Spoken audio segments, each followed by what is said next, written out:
السلام عليكم ورحمة الله وبركاته. سو دواada guys عباران kala maqneen. Alxamdulillah waan soo laabtay waa caafimaad qabaa.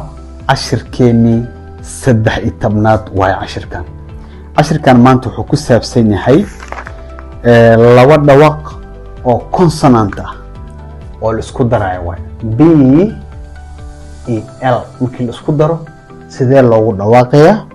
waxaan isla arki doonaa biidnillaahi alkariim erayo ka kaca dhawaaqan labada markii la isku daro kadib waxaan u gudbi doonaa qaybta jumlooyinka insha Allah taala. waxa kale muuqaalkan aan ku arki doonaa B e R labadan dhawaaq B letter B iyo letter R labada markii la isku daro sida loogu dhawaaqayaa iyo erayo ka kaca labadan. soo dhawaada haday tahay markii kugu horeysay oo meeshan ay imaado inay ugu soo birta ayaan ka codsanayaa si naxariis leh.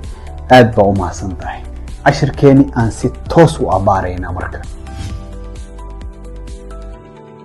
horta labadan letter B iyo letter L waxa waaye waa consonant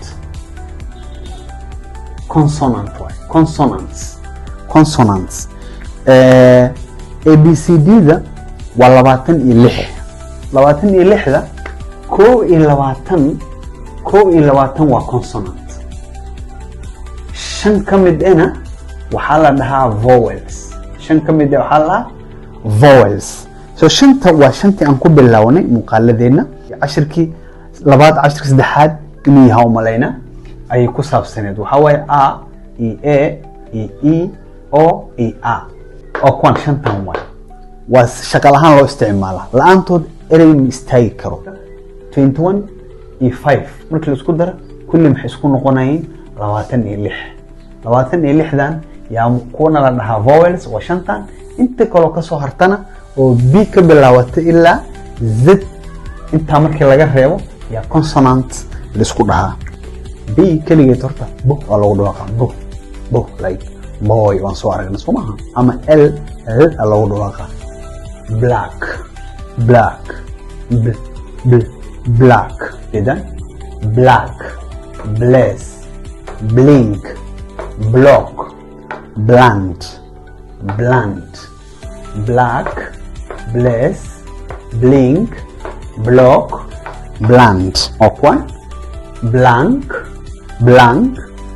blend blish blot bluff. hadda waxaan isla aqrinaynaa jumlooyinkan oo ka kooban erayaashan ku soo barnay qaybta hore. That is a black cat. taas waa nyaanyuur madow. black. taas waa nyaanyuur madow. This is my block. meesha hadda aan ku jiro this is my block. meesha aniga iskalacnaa ma waa bloggayga. This is my block. His knife is blunt. mindidiisa af ma qabto macnaha waa midi saawira. Number 4, the blind man is sick. ninkii aragga naafaha ka ahaa wuu xanuunsan yahay, wuu jiran yahay. the blind man da maqshuwa waa hawa waxaan waxba arkeynin waay ama indhoole waay ama qof aragga naafa ka waay. the blind man is sick. hadda waxaan gelaynaa dhawaqi kale B e R oo isku daray.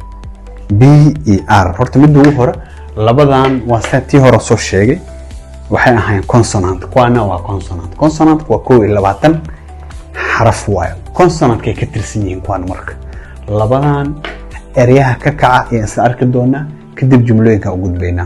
xarfahanka gaaban oo ka kaca labadan dhawaaq markii la isku daro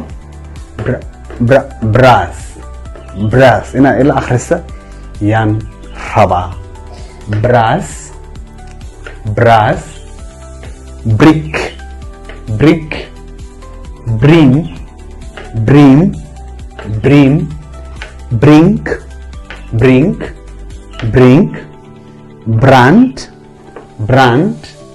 brand tan a loo akhrina midan a loo akhrina brand broken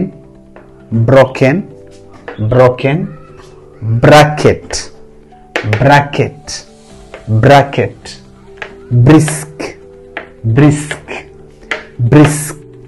hadda waxaan isla eegaynaa erayaashii aan soo baranay waxaan ka hagaajinay jumlooyin gaaban. jumlooyinkana isla akhrinaynaa. waa hagaag. the bricks waan soo aragnay. the bricks are for his house. the